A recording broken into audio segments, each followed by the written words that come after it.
Shalom, saya Esi. Saya dari kelompok Barat 08 sebagai ketua kelompok. Saya mau kesaksian tentang wanita bijak yang baru saja kita lakukan. Awalnya ikut wanita bijak itu bukan suatu kebetulan ya, karena saya itu punya teman, dia sering curhat sama saya. Dia sepertinya tuh butuh dipulihkan gitu.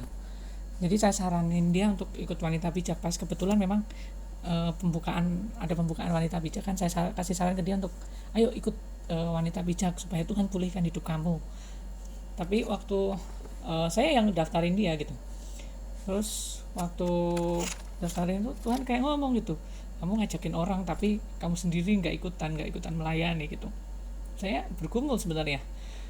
Buat saya itu berat ya untuk jadi seorang apa uh, ketua kelompok gitu, karena saya tuh punya nggak, istilahnya kurang punya hati sebagai gembala gitu, susah. Saya termasuk orang yang tipenya tuh cuek gitu. Tapi suatu saat saya berdoa, saya minta sama Tuhan, saya minta hati untuk mengasihi jiwa-jiwa, minta hati gembala, karena saya memang bukan tipikal yang orang bisa menggembalakan, yang bisa dorong orang untuk ayo ikut, ayo maju, ayo saat teduh atau apa. Itu enggak, buat saya enggak seperti itu.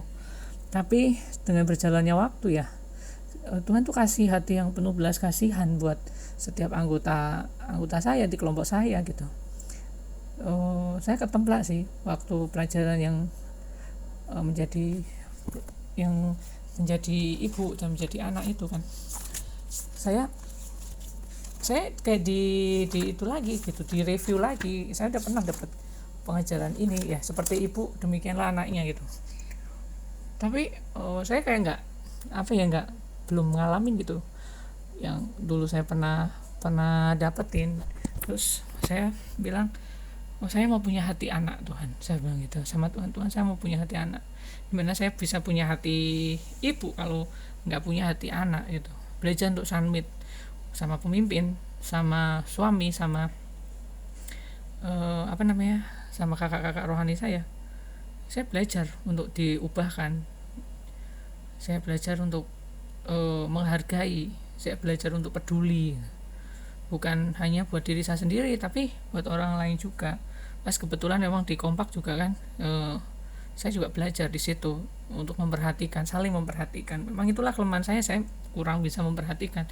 Tapi di wanita bijak ini Tuhan ubahkan hati saya untuk saya harus punya hati seorang anak dan juga seorang ibu.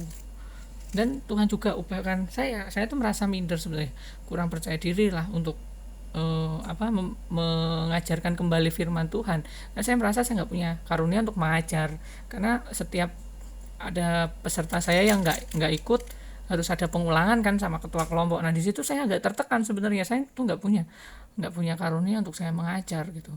Tapi karena karena itu tadi yang Tuhan kasih hati buat saya belas kasihan, akhirnya saya mau nggak mau saya mulai mencatat setiap firman, saya ulang lagi setiap pengajarannya itu. Saya minta Tuhan kasih hikmat saya, ini apa yang mau saya sampaikan, saya harus pengulangan lagi. Dan waktu saya ngulang lagi pelajaran yang mereka nggak ikut gitu ya, itu kayak Tuhan ngomong lagi, saya dapetin hal yang berbeda lagi. Itulah firman Tuhan yang saya dapetin, dan apa yang saya alami itu saya bagikan kepada peserta saya. Dan saya mulai belajar untuk berkata-kata yang benar gitu, bukan berkata-kata yang baik tapi berkata-kata yang benar, yang sesuai dengan firman Tuhan.